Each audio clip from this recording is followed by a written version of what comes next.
आता साधना करतात ती चुकीची करतात. काय म्हणतात परमात्मा?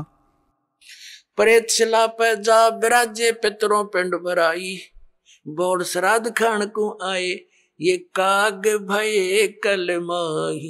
परमात्मा म्हणतात भूत बनले भूत हे चुकीची साधना करून, आणि मग पितरों पिंड भराई, मग पिंडदान केलं. और बोर श्राद्ध खान को आए काग भये कलमाही. आता पुण्यात्म्यांनो, हे जे श्राद्ध काढतात हा कुठून घेतला यांनी हा जुगाड? जर वेदांमध्ये मनाई आहे की श्राद्ध नाही केले पाहिजे, ही भूतपूजा आहे. भूत पुजाल तर भूत व्हाल. गीतेच्या अध्याय नंबर 9च्या अध्यायात श्लोक नंबर 25 मध्ये म्हटलंय की भूत पूजणारे भूत होतील.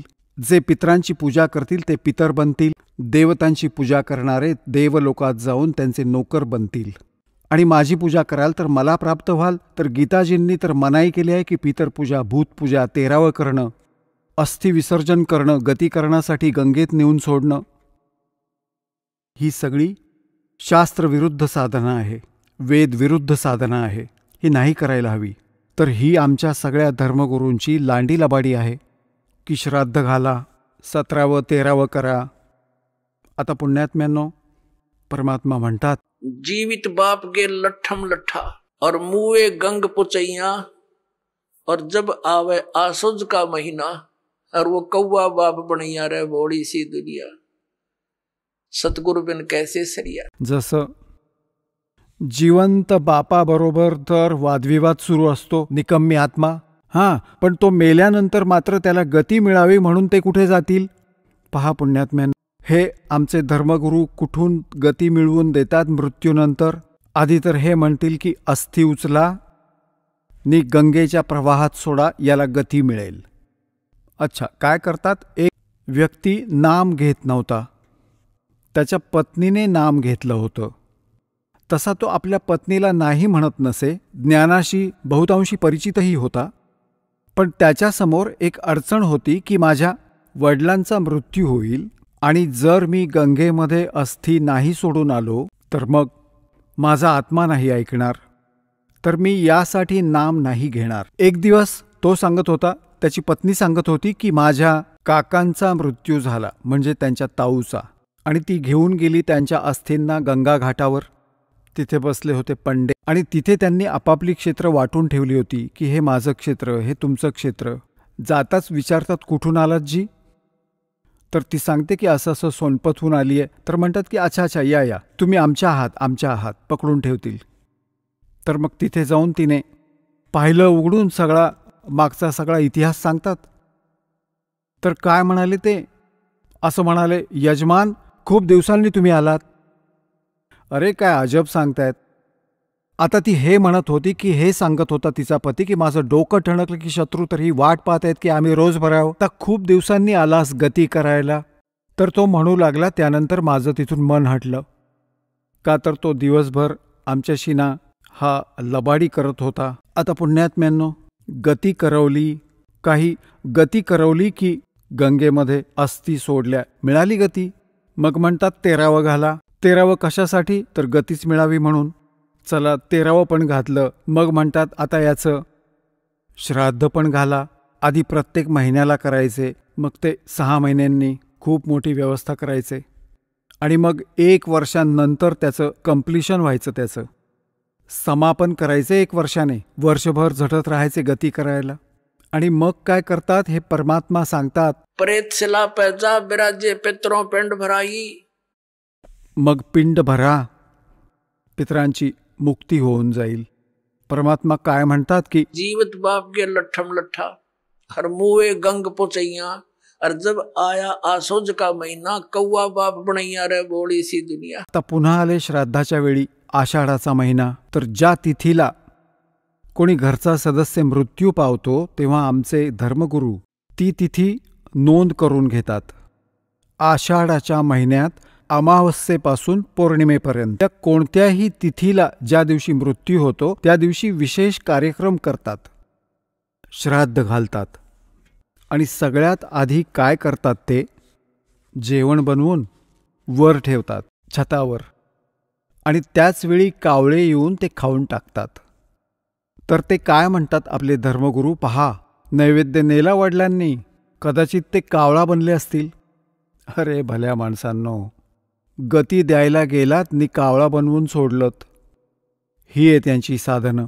आता परमात्मा म्हणतात, प्रेतसला पे जा विराजे पितरो पिंड भराई और बहुत श्राद्ध खाण को आए काग बने कलमाई. पुढे काय सांगतात? जय सतगुरु की संगत करते सकल कर्म कट जाई. अमरपुरी पर आसन होते जहां धूप ना छाई.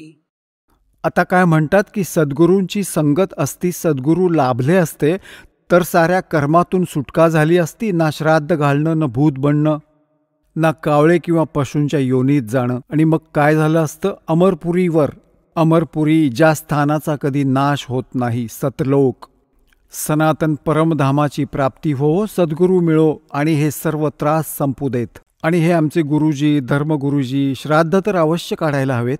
यांनी तर आमची कर्म बिघडवण्याचा ठेका घेतला होता. पुण्यात्म्यांनो, पवित्र हिंदू धर्माचे जे सद्ग्रंथ आहेत, पवित्र 4 वेद आणि पवित्र श्रीमद भगवद्गीता आणि 5वा वेद, जी परमात्मा कबीरजींची वाणी, जी त्यांच्या मुखकमलातून आली, त्यात कंप्लीट ज्ञान आहे. सर्व सद्ग्रंथांचा सारांश आहे. ते तर यांच्या हाती नाहीच आलं, कारण की यांनी संस्कृतच्या जाणकारांनी रिजेक्ट केलं होतं. कबीर साहेबांची वाणी तर एका अशिक्षिताची वाणी आहे, त्यामुळे ती आपल्याजवळ, आपल्यापर्यंत येऊ दिली नाही. तर यामध्ये जे पुराण आहे, हे पुराण काय आहे? हे 4ही वेद, त्या 4ही वेदांचा सारांश श्रीमद भगवद्गीता. पण श्रीमद भगवद्गीतेत काही अटकळी युद्धासाठी या काळ भगवानांनी वापरल्या आहेत, त्या वेगळ्याच दिसून येतात. आणि जे वेदांशी साम्य असणारं गीताजीतील ज्ञान खरं आहे, अगदी सत्य आहे. कारण की ते वेदज्ञान गॉड गिव्हन आहे, परमात्म्यानं दिलेलं आहे. तर आपण परमात्म्याच्या आदेशाचं पालन करायचं आहे. आणि पुराण काय आहे? हे ब्रह्माजी द्वारा दिले गेलेलं ज्ञान, ब्रह्माजींकडून ऐकून मग कुणी अन्य ऋषींनी कुठून तरी ऐकलेलं ज्ञान, त्या सगळ्याची खिचडी बनवून पुराण बनवलं. आता वेदांमध्ये या श्राद्ध आदी कर्मकांडांचा निषेध आहे. आणि गीताजीमध्ये निषेध 9व्या अध्यायाच्या 25व्या श्लोकात स्पष्ट केला आहे की भूत पूजणारे भूत होतील. हे पहा, श्रीमद भगवद्गीता, गीता प्रेस गोरखपूरहून प्रकाशित आहे. जयदयाल गोयंदका याचे अनुवादक आहेत. अध्याय नंबर 9 हा आहे, अध्याय नंबर 9, श्रीमद भगवद्गीता, श्लोक नंबर 25. देवतांना पूजणारे देवतांना प्राप्त होतात, पितरांना पूजणारे पितरांना प्राप्त होतात, आणि भूतांना पूजणारे भूतांना प्राप्त होतात, आणि माझे पूजन करणारे मलाच प्राप्त होतात. आता हे श्राद्ध कुठून आलं मग? आता आपल्याला दाखवतो एक झलक. पुराणात काय लिहिलं आहे? एक मार्कंडेय पुराण आहे. एक रुची नावाचे ब्राह्मण होते, ऋषी, आणि त्यांनी वेदांना जाणलं, वाचलं, ज्ञानी आत्मा होते की मनुष्य जीवन केवळ मोक्षप्राप्तीसाठी प्राप्त होतं. म्हणून त्यांनी ना तर विवाह केला, ब्रह्मचारीच राहिले होते. 40 वर्षांचं वय झालं होतं आणि आपलं जंगलात, वनात राहत होते. कुठलं घर वा झोपडी देखील बांधलेली नव्हती. अशा विचाराने की मोक्षप्राप्ती करायचीच आहे, कशाला संग्रह करायचा, 2 दिवसांचं जीवन आहे. आता ते वेदांनुसार साधना करत होते, रुची ऋषी. आणि त्यांचे जे पिताजी, आजोबा, पणजोबा आणि खापर पणजोबा ते मृत्यू पावले होते, ते भूत बनले होते. आणि ते देखील ऋषी होते, ब्राह्मण होते. त्यांनी ही कर्मकांड केली, करवली, त्यामुळे भूतच बनणार होते ते. तर ते 4ही दिसले आणि म्हणाले, पुत्रा, तू विवाह का नाही केलास? विवाह करून तू आमचं श्राद्ध घातलं असतं आणि आम्हाला गती लाभली असती. आता रुची म्हणू लागले की पितामहांनो, वेदात तर ह्याची मनाई केली आहे. हे श्राद्ध वगैरे घालणं, कर्मकांड करणं हा तर मूर्खांचा मार्ग आहे. आणि ते पितरही म्हणाले की बेटा, आहे तर असंच आहे, यात काही संशय नाही, खोटं नाही, सत्य आहे. परंतु आमचं काय होईल? तुम्ही जा खड्ड्यात, आमचं काय होणार? आपण मेलात आणि पुत्रालाही मारायचा विचार करतायत. हे पहा, मार्कंडेय पुराण. हे गीता प्रेस गोरखपूरहून प्रकाशित आहे. हे गीता प्रेस गोरखपूरचे प्रकाशन आहे. 242 पानावर संक्षिप्त मार्कंडेय पुराण. रोजच्या मुनींची उत्पत्ती कथा. मार्कंडेयजी म्हणतात की ब्राह्मण फार पूर्वीची गोष्ट आहे. प्रजापती ऋषी ममता आणि अहंकाराविना या पृथ्वीवर फिरत होते. त्यांना कुणापासूनही भय नव्हतं. ते खूप कमी झोपत. त्यांनी ना तर अग्नीची स्थापना केली होती, ना स्वतःसाठी घरही बांधलं होतं. ते एक वेळ भोजन घेत आणि बिना आश्रमाचेही राहत असत. त्यांना सर्व प्रकारच्या आसक्तींनी रहित आणि मुनिवृत्तीने राहताना पाहून त्यांच्या पितरांनी त्यांना म्हटलं, मग पुढे पहा, हे चौघेही पुढे भूत बनलेत. हे पहा, हे ऋषी आहेत. हे यांचे आधी बनलेले पंडितजी सगळी भूतं पूर्वज भूत झाले आहेत. आता या सगळ्यांना त्याने पाहिलं एकत्र. पितर म्हणाले, बेटा, विवाह स्वर्ग आणि अपवर्गाचा हेतू असल्या कारणानं ते एक पुण्यकर्म आहे. हे तर या पितरांची वचनं आहेत. ही तर पितरांची वचनं आहेत जी सल्ला देत आहेत. पहा, ते तू का नाही केलंस? गृहस्थ पुरुष समस्त देवता, पितर, ऋषी आणि अतिथींची पूजा करून पुण्यमय लोकांना प्राप्त करतो. तो स्वाहा उच्चारून देवतांना स्वधा शब्दाने, पितरांना तथा अन्नदान, बलिवैश्वदेव आदींनी भूत आदी प्राणी आणि अतिथींना त्यांचा भाग समर्पित करतो. बेटा, आम्ही असं मानतो की गृहस्थाश्रमाचा स्वीकार न केल्यानं तुला या जीवनात क्लेशच क्लेश भोगावे लागतील, तथा मृत्यूनंतर दुसऱ्या जन्मातही क्लेशच भोगावे लागतील.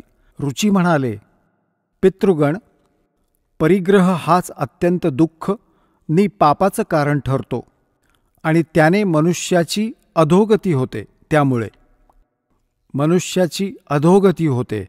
त्याच विचाराने मी आधी स्त्री संग्रह केला नाही. आता इथे पहा. पितर म्हणाले, बेटा, जितेंद्रिय होऊन आत्म्याचं प्रक्षालन करणं उचित आहे. परंतु तू ज्या मार्गावर चालला आहेस तो मोक्षमार्ग आहे. सांगा, याने तर मोक्षमार्गाला तुच्छ मानले की तू जे कर्म करतोयस त्या मार्गावर चालला आहेस तो मोक्षमार्ग आहे. आणि पुढं पितर ब्रह्मचा मार्ग सांगतायत. पहा, ऋषीने विचारलं, पितामहांनो, वेदात कर्ममार्गाला अविद्या म्हटलंय. जो तुम्ही सल्ला देताय ते कर्मकांड, श्राद्ध घालणं, पितर पूजणं, ती तर मूर्खांची विद्या, अविद्या म्हणजे मूर्खांचा सल्ला म्हटलंय. मग का तुम्ही मला त्या मार्गाला जायला सांगत आहात? पित्र म्हणाले, हे सत्य आहे की कर्माला अविद्याच म्हटलं गेलं आहे. यात काहीच खोटं नाही. मग राहिलं काय बाकी? तुझं डोकं? हे आपल्या पुराणात लिहिलंय. आता या गोष्टीला पितरही मानतात. आपण जर साधना केली तर मोक्षमार्ग आहे. आणि मग ते त्याला सल्ला पण देत आहेत, भूतबीत, श्राद्ध घाल, विवाह कर. अरे हा नरक मार्ग आहे. आणि आपणही मानताय की आपण जो मार्ग निवडला आहे तो मोक्षमार्ग आहे. आणि ऋषी म्हणतायत वेदात यामध्ये तर याला अविद्या, मूर्खांची ही साधना म्हटली आहे की पितृभूत पूजणं, श्राद्ध घालणं. आणि पितर स्वीकारही करतायत की हो असंच आहे, यात काही मिथ्या नाही. मग हे सगळं बिंडोक काम, हे करा, ते करा, असं करा. पित्र करतात, पुत्र देतात, दट्ट्या देतात. आपण तर उपाशी माराल. सांगा, मूर्ख बनवून ठेवलंय.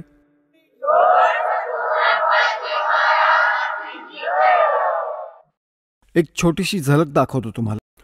या मार्कंडेय पुराणातच यांनी कुठून घेतलेत ही श्राद्धनी या भानगडी. एक मदालसा नावाची स्त्री होती. तिने आपल्या पुत्राला शिकवण दिली आणि ते हे सांगतायत. बघा, मार्कंडेय पुराणातलंच आहे, तुम्हाला तेच ऐकवतोय. हे 81 पानावरचं थोडं पाहू. मदालसा म्हणाली, महाराज, ही मदालसा सल्ला देणारी आहे. मदालसा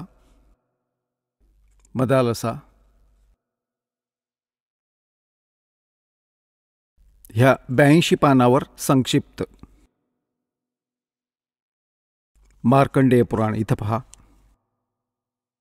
आता ही काय सल्ला देतीये की जे पितर देवलोकात आहेत आणि जे तिर्य योनीत हे पशुपक्षी पडलेले आहेत आणि जे मनुष्य योनीमध्ये आणि भूतवर्गात स्थित आहेत, भूत बनत आहेत, आणि ते पुण्यात्मा असो वा पापात्मा, जेव्हा भूक तहानेने विव्हळतात तर ते आपल्या कर्मात लागलेला मनुष्य पिंडदान किंवा जलदानाच्या द्वारे त्यांना तृप्त करतो. अशा प्रकारे तो देवता आणि अतिथींनाही संतुष्ट करतो. देवता, मनुष्य, पितर, भूत, प्रेत, गुह्यक, पक्षी, कृमी आणि कीटक आदीही मनुष्यामुळेच जीविका करतात. आता ही काय सांगते की भले ते जे पितर देवलोकात आहेत, जे तिर्य योनीत पडले आहेत आणि जे मनुष्य योनीत म्हणजे भूतादी पित्र बनलेत, ते पुण्यात्मा असो वा पापात्मा सगळे भूक तहानेनं मरत असतात. मग कसले देवलोकात आलेत? भूक आणि तहानेने तर मरतात. आता पुढे काय म्हणते की हे पहा, इथे काय म्हटलं आहे संक्षिप्त मार्कंडेय पुराण 92व्या पानावर, यातले जे नरकात राहतात, जे पशुपक्षी यांच्या योनीत पडले आहेत किंवा जे भूत प्रेत आदी रूपात स्थित आहेत, त्या सगळ्यांना विधीपूर्वक श्राद्ध करणारा यजमान तृप्त करतो. कसा करतो ऐका. मनुष्य पृथ्वीवर जे अन्न टाकतात त्यामुळे पिशाच्य योनीत पडलेल्या पितरांची तृप्ती होते. जे जमिनीवर दाणे टाकतात, बेटा स्नानाच्या वस्त्रातून जे पाणी पृथ्वीवर ठिबकते त्यामुळे वृक्ष योनीत असणारे पितर तृप्त होतात. आणि जे वृक्ष झाले त्यांना म्हणतात की स्नानाच्या वस्त्रातलं पाणी पिळलं की त्यामुळे वृक्ष योनीतले तृप्त होतील. अरे भल्या माणसांनो, आता एकदा काय झालं, परमात्मा कबीरजी काशीत गंगा घाटावर गेले. गंगेचा एक घाट बनवलेला आहे. तिथे हे ब्राह्मण लोक सूर्याला म्हणजे सूर्याकडे तोंड करून गंगेतून असं पाणी घेतात आणि त्यातच टाकतात. कबीर साहेब त्यात गंगेत गुडघ्यावर जाऊन बसले आणि असं करू लागले, गंगेच्या पाण्याला पटरीवर फेकू लागले पूर्ण स्पीडने. आता ते सगळे पंडितजी आपापलं काम सोडून कबीर साहेबांकडे पाहू लागले. म्हणू लागले, अरे कबीर, हे काय करतोयस तू? कबीरजी म्हणाले, तुम्ही काय करताय ते मी नाही विचारलं, मग तुम्ही का विचारताय मला? आधी तुम्ही सांगा तुम्ही काय करताय. की आम्ही आमच्या पितरांना स्वर्गामध्ये पाणी पाठवतोय.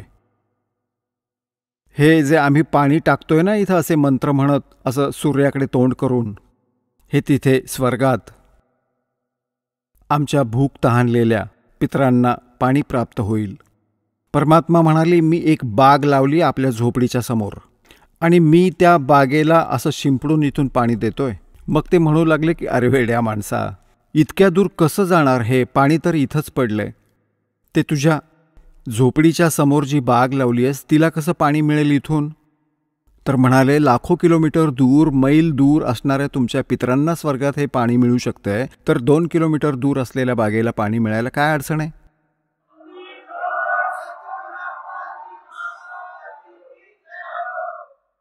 तर त्यांची बोलती बंद झाली त्या पंडितांची. त्यांनी आपली चूक मान्य केली, मालकांना पूर्ण शरण गेले. आता पुण्यात्म्यांनो, इथे हीच सिस्टीम आहे बघा. आता पहा, इथे पुढे मार्कंडेय पुराण आपण वाचतोय 92व्या पानावर. त्यामुळे वृक्ष योनीतले पितर तृप्त होतात. अच्छा, वृक्ष तर आहे इतका मोठा, आणि गंगा किनारी कपडा पिळून किती पाणी मिळणार सांगा? तो वृक्ष कसा तृप्त होणार? त्याच्यावर तर बादली भरून पाणी ओतावं लागेल. कसं मूर्ख बनवतायत बघा. स्नानानंतर आपल्या शरीरावरून जे पाण्याचे थेंब या पृथ्वीवर पडतात त्याने त्या पितरांची तृप्ती होते जे देवभावात प्राप्त होतात. पहा यांची अक्कल. म्हणतात स्नानानंतर जे थेंब वगैरे जमिनीवर पडतात ना, ते जे देवता बनले त्यांच्या पितरांची तृप्ती होते. ते कसले देवता बनलेत की इथलं पाणी तिथे त्यांच्यावर उडेल? अरे काय गजब आहे, काय अकलेचे तारे तोडलेत. बघा आता बघा, स्नानानंतर आपल्या अंगावरून जे पाण्याचे थेंब या पृथ्वीवर पडतात ना, त्यामुळे त्या पितरांची तृप्ती होते जे देवभावाला प्राप्त झालेत, जे देवता बनलेत.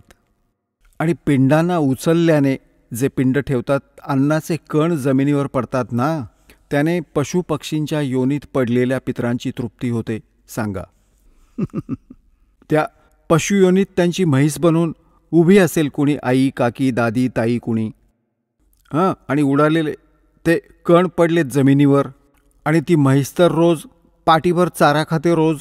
एका कणाने काय होणार आहे तिला? काय हा वेडेपणा! बघा कसं मूर्ख बनवलंय.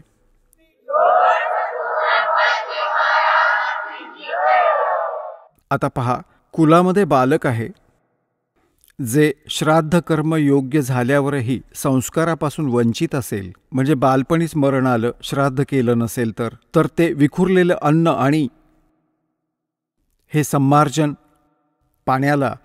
सम्मार्जन केलेल्या पाण्याला पितात. ब्राह्मण लोक भोजन केल्यानंतर हात तोंड धुतात आणि पायांना सुद्धा धुतात. तर त्या जलानेही अन्य पितरांची तृप्ती होते. बाळा, उत्तम विधिवत श्राद्ध करणाऱ्या पुरुषांचे अन्य पितर जर बाकी कुठल्या योनीत गेले असतील तरीही श्राद्धाने त्यांना मोठी तृप्ती मिळते. अन्य प्रकारच्या ऊर्जित धनाने जे श्राद्ध केले जाते त्यामुळे चांडाळ आदी योनीत पडलेले पितर तृप्त होतात. आता जे भूत प्रेत पितर, कुणी वृक्ष बनलंय, कुणी म्हैस बनून उभा आहे, कुठे कुणी काठडा बनला आहे, म्हणतात की तेही तृप्त होतील. कसं शक्य आहे? 2-2 वेळा खात आहेत भरपूर, तेव्हा पोट भरतं. एकदा आदरणीय गरीबदास साहेबजी गाव चुडाणीत असलेले ज्यांना परमात्मा भेटले होते आणि सचखंडात नेऊन त्यांना परत सोडले होते आणि मग हे ज्ञान दिले होते. त्यांचा एक शेतकरी शिष्य होता आणि तो गरीबदास साहेबजींपाशी बराच वेळ बसायचा रोज आणि सत्संग ऐकायचा. दिवसभर विचार ऐकायचा, बसून राहायचा. तर तो एक दिवस नाही आला. गरीबदासजींनी विचारलं की काल का नाही आलास? दुसऱ्या दिवशी जेव्हा तो पोचला तो म्हणाला की महाराजजी, काल माझ्या आईचं श्राद्ध होतं आणि आमचे ते गुरुजी पंडितजी आले होते, त्यांनी मग श्राद्ध वगैरे काढलं, त्यात पूर्ण दिवस बिझी राहिलो मी. म्हणाले बरं बाबा. मग म्हणाला की उद्याही नाही येऊ शकणार मी. गरीबदासजींनी विचारलं उद्या काय कारण आहे? म्हणे उद्या माझ्या वडिलांचं श्राद्ध आहे. म्हटले अच्छा. परमात्मा आधी देखील खूप समजवायचे गरीबदासजी, पण आपली बुद्धीच काम करायची नाही, संसाराच्या व्यवहारांना खूप महत्त्व देतो. तर मग गरीबदासजी म्हणाले एक काम कर बेटा, जेव्हा तुझ्या पित्याचं श्राद्ध करतील तुमचे ते ब्राह्मणजी, त्यानंतर 2 व्यक्तींचं खाणं घेऊन ये इथे. आता त्या व्यक्तीला वाटलं गुरुजी स्वतःसाठी मागवत असतील. जेव्हा त्याच्या गुरुजींनी सगळं काम केलं, तयारी, त्यात नैवेद्य दाखवला, कावळे शिवले, सगळं झालं, तेव्हा तर नंतर उरलेल्या 2 रोट्या 2 माणसांचं खाणं घेऊन तो गरीबदासजींच्या घरामध्ये आला. गरीबदासजी देखील गृहस्थी होते, मुलंबाळं होती, शेतकरी होते, पण परमात्म्याशी परिचित झालेले होते, तत्वज्ञानाशी परिचित होते. त्या भक्ताचंच शेत होतं, त्यात तळं होतं, छोटा तलाव, ज्याला लेक म्हणत. तर ती व्यक्ती घेऊन आली 2 माणसांचं जेवण. गरीबदासजी म्हणू लागले ये माझ्या मागे मागे.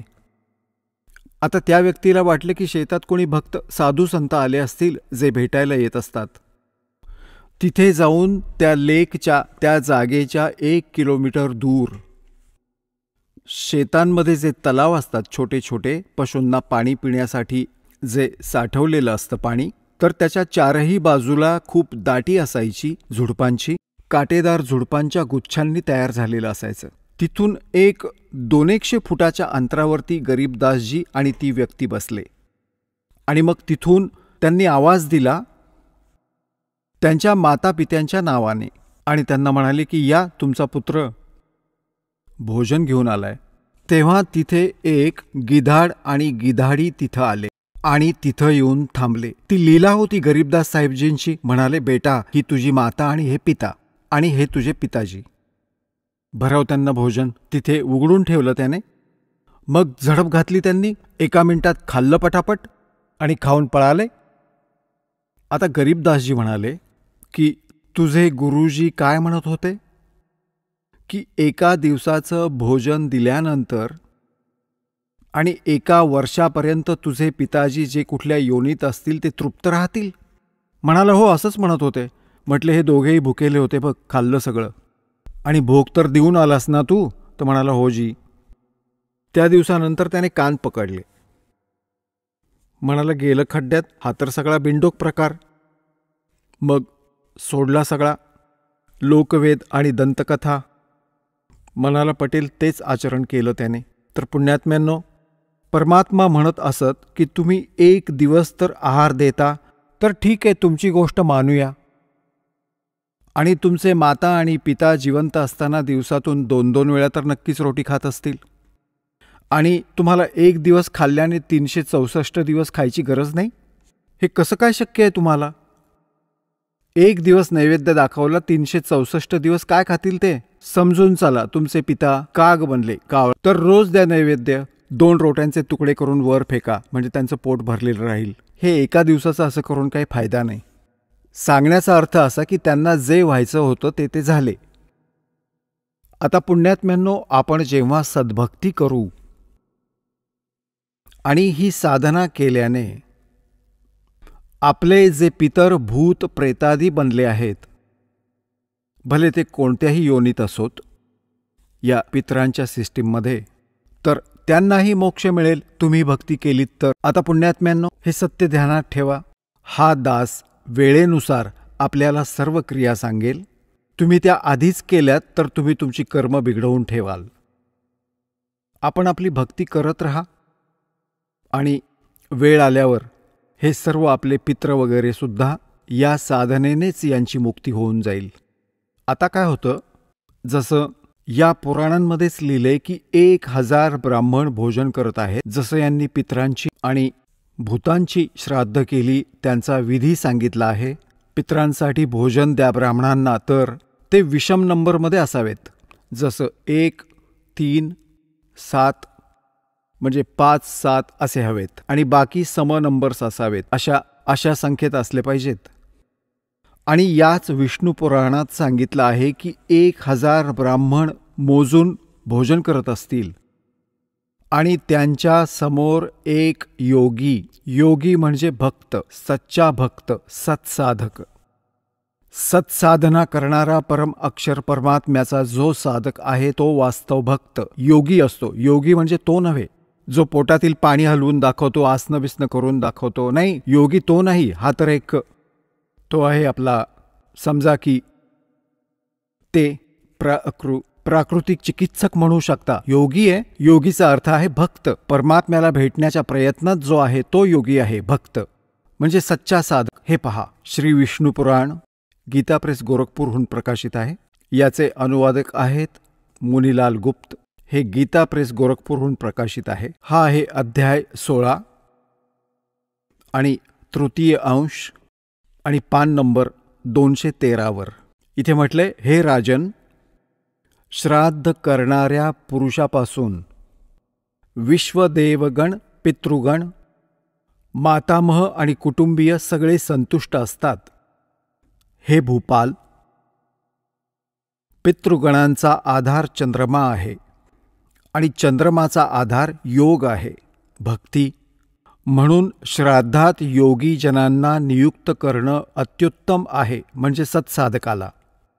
हे राजन, जर श्राद्ध भोजी 1,000 म्हणजे 1000 ब्राह्मणांच्या समोर एक योगीही असेल तरी तो यजमानासहित त्या सर्वांचा उद्धार करतो, म्हणजे ब्राह्मणांचाही आणि योगी यांचा, यजमानांचाही, सर्वांचा उद्धार करतो. पितरांचा तर करतोच.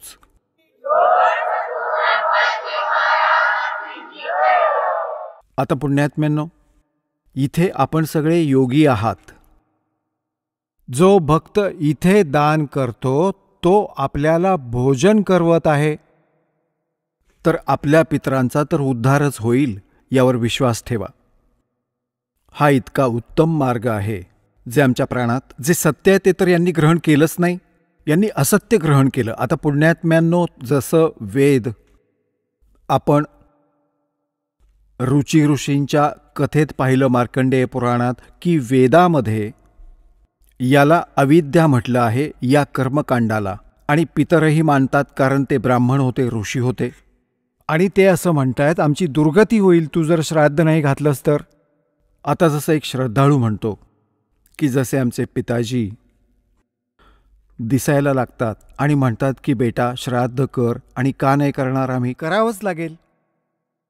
ही काय गोष्ट झाली? आता पुण्यात्म्यांनो, त्याची पद्धत आहे. जसं कुणाचा बालक आणि विहिरीत पडला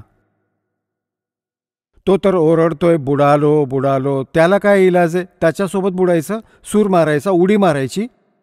तोही मरेल, मग त्याचीही पद्धत आहे त्यालाही वाचवण्याची. आधी एक रस्सी बांधा, वर चांगली मजबूत, तिला खाली सोडा, त्यावरून खाली उतरा आणि त्याला उचलून आणा.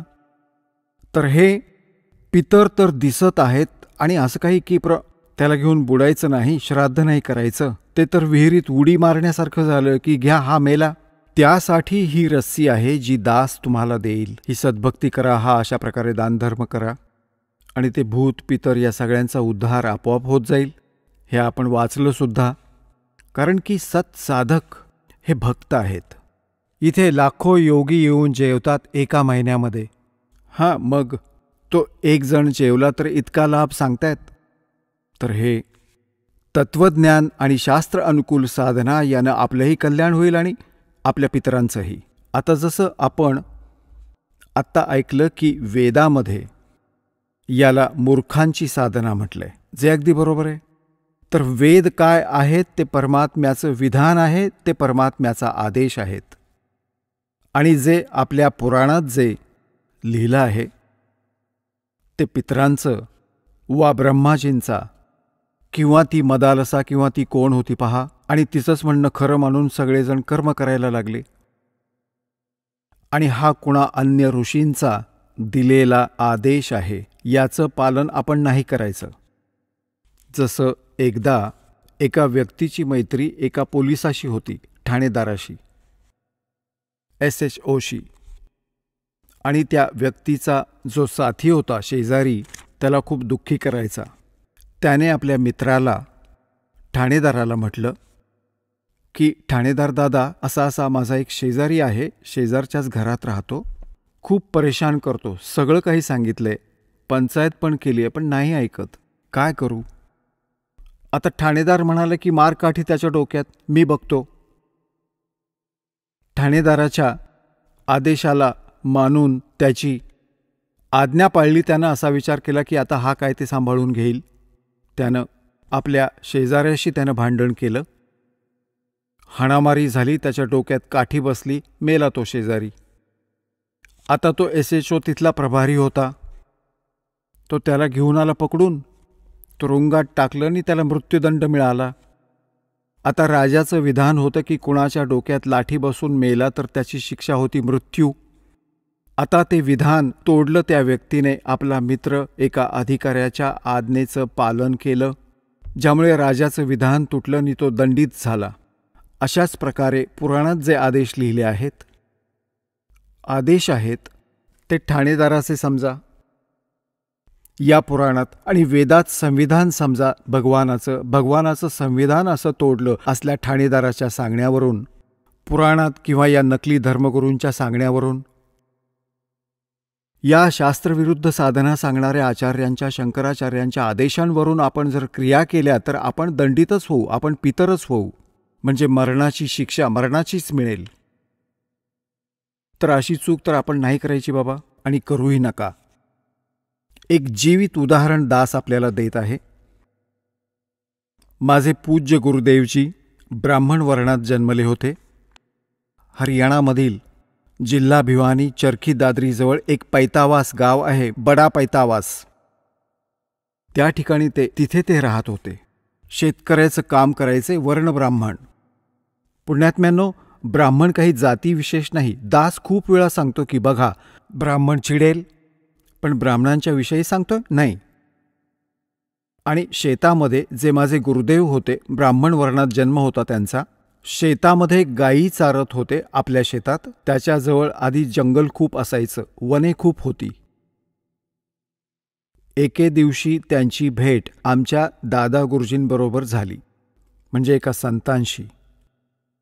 तर त्यांनी प्रेरणा घेऊन घरातून पलायन करायचं ठरवलं आणि गुरुदेवांचा पत्ता विचारला. सर्व ज्ञानाने परिचित होऊन ते शेतात संध्याकाळच्या वेळेला गायी चारत होते. आणखीही काही साथी गोपाळ होते.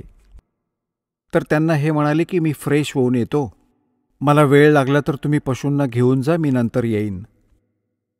ते जंगलात गेले, घनदाट. ते सर्व गुराखी गायी घेऊन गावात परतले. आता संध्याकाळी बराच वेळ झाला आणि ते आले नाहीत. त्यांचं बालपणीचं नाव, गावातलं नाव हरिद्वारी होतं, पंडित हरिद्वारी. मग त्यांनी आपलं नाव बदललं होतं, कुठं कोणी ओळखू नये म्हणून. घरातून निघून आले होते ते. तर त्यांनी काय केलं, आपले जे कपडे घातले होते ते त्यांनी काढले. 2 जोड घेऊन गेले होते घरातून ते कपड्यांचे. एक जोड वेगळा होता, कोणाला दाखवला नाही. जे कपडे घातले होते ते त्यांनी फाडून टाकले. आणि कुणा हिंस्त्र पशूने, कुठला पशु खाल्ला होता, मृग किंवा काहीतरी, सिंहाने, ते त्यांनी दिवसा पाहिलं होतं. त्याच्यावरती कपडे टाकले आणि निघून गेले. रातोरात हरिद्वारला पोचले. आता त्या घरातल्यांनी वाट पाहिली 1-2 तास. मग त्या गुराख्यांना विचारलं की हरिद्वारी नाही आला. त्यांनी सांगितलं, तो म्हणाला होता की मी फ्रेश होऊन येतो, तुम्ही निघा. त्या मुलांना बरोबर घेऊन गेले. विचारलं कुठून प्रवेश केला होता, कुठं गेला होता. जाऊन तर तेव्हा काही टॉर्च वगैरे नव्हते. मग लालटेन दीपक हातात घेऊन ते निघाले. म्हणाले, अरे हे तर पोराला खाल्लंही याने. अरे रे, कुठल्या हिंस्रक पशूने खाल्लं रे याला, मेला मेला. अंधार झाला. रडू लागले धाय मोकलून. अंधार झाला होता. ती हाडं जी होती पशूंची आणि कपडे एकत्र केले. रात्रीच अग्नी दिला. हा तर मेला. मग त्याचं 13वं सुरू झालं. आधी तर येत्या महिन्याला कर्मकांड करायचे ते, आणि मग नंतर दर महिन्याला विधी करायचे. आता ते ब्राह्मण वेगळे आहेत जे कर्मकांड करतात. तर ते सगळं काम केलं. वर्षश्राद्धही करून टाकलं. आणि मग सुरू झाले श्राद्ध. हा तर बेअवलाद मेला, निसंतान मेला आहे. आणि याची चांगली सेवा करायला हवी, नाहीतर तुम्ही त्याचा हक्क खाताय. जमीन होती याच्या नावावर. आणि ते बनतायत भक्त, संत बनले, जगाचा उद्धार करत होते. एकदा जेव्हा माझे पूज्य गुरुदेवजी 105-6 वर्षांचे झाले, सतलोक जाण्याची तयारी झाली. तलवंडीभाई, फिरोजपूर जिल्हा पंजाबमध्ये त्यांचा आश्रम. एक यात खन्नामध्ये एक होता, एक मोगामध्ये एक होता, एक नजमगड इथं आश्रम होता. तर तलवंडीभाई इथं ते जास्त राहायचे. तर तिथून दासला त्यांनी आदेश दिलेला होता नाम देण्याचा. त्यांच्या उपस्थितीत बहुसंख्य शिष्य दासांचे झाले होते. 2 मुलांची सेवा त्यांच्या चरणी होती, त्यांना सेवेत ठेवलेलं होतं. तर त्यांचा संदेश आला की गुरुजी इथं पैतावासला आले आहेत. तर दास देखील 3-4 भक्तांना घेऊन पोचला गाडीने. तिथं पाहिलं गुरुजी बसलेले. प्रणाम केला. मग त्यांच्या एक वहिनी होत्या, त्या 92 वर्षांच्या होत्या, 92 इयर्स ओल्ड होत्या. त्यांच्याशी बातचीत झाली. आम्ही त्यांना विचारलं की माताजी, जेव्हा आमचे गुरुदेव इथून निघून गेले तेव्हा काय वाटलं तुम्हाला? त्या म्हणू लागल्या की मी असं ऐकलं होतं की यांचा मृत्यू झालाय. मला म्हणे एक दीर होता आणि त्याला असं जंगलात कुण्या एका पशूने खाल्लं होतं, हिंस्त्र पशूने. आणि मी आले तेव्हापासून यांची श्राद्ध करत होते. आणि 70 श्राद्ध मी स्वतःच्या हातानं घातली यांची.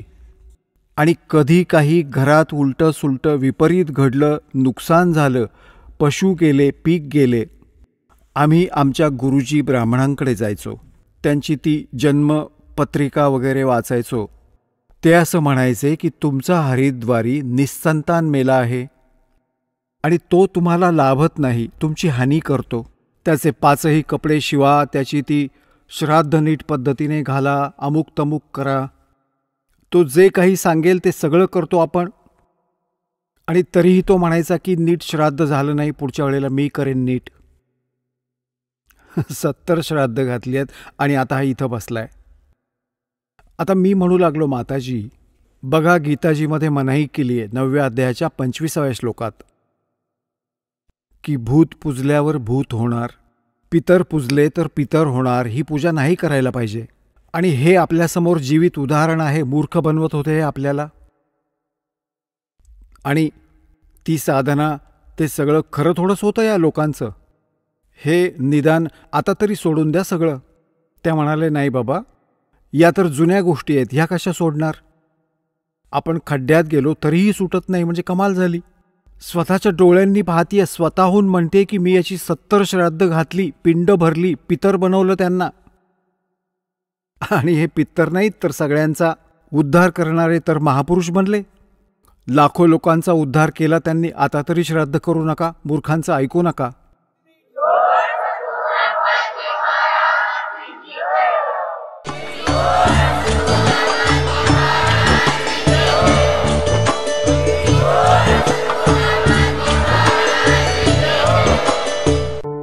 आपण ऐकत होता जगद्गुरु तत्वदर्शी संत रामपालजी महाराजांचे मंगल प्रवचन. निशुल्क नामदीक्षा प्राप्त करण्यासाठी आणि अधिक माहितीसाठी संपर्क करा 7030303951 7030303952. आमची वेबसाईट आहे www.jagadgururampalji.org. सर्व पवित्र धर्मांच्या पवित्र शास्त्रांवर आधारित प्रमाणित अनमोल पुस्तक ज्ञानगंगा किंवा जगण्याचा मार्ग यापैकी कोणतेही एक पुस्तक निशुल्क मागविण्यासाठी आम्हाला आपले पूर्ण नाव, पूर्ण पत्ता, पिनकोड सहित आणि फोन नंबर लिहून 7030303951 7030303952 या नंबरावर SMS करू शकता किंवा आम्हाला 7030303950 या नंबरावर WhatsApp देखील करू शकता.